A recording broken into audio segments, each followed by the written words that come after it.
Welcome to SVM6 news.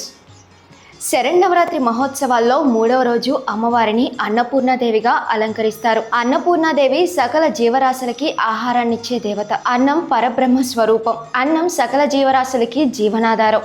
అలాంటి అన్నాన్ని ప్రసాదించేది అన్నపూర్ణాదేవి. ఈ తల్లి ఎడమ చేతిలో ఉన్న బంగారు పాత్రలోని అమృతాన్నాన్ని వజ్రాలు పొదిగిన గరిటితో తన భర్త అయిన ఈశ్వరునికే భిక్షంగా వేసే మహాతల్లి ఈ అన్నపూర్ణేశ్వరి. సకల చరాచర జీవరాశులకి ఆహారాన్నిచ్చేది ఈ తల్లే.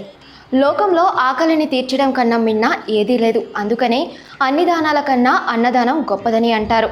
అంతటి మహత్యం కలిగిన ఈ తల్లిని ప్రతి ఒక్కరూ ఈ అన్నపూర్ణేశ్వరి దేవి అలంకారంలో ఉన్న దుర్గమ్మను దర్శించి తరించాల్సిందే.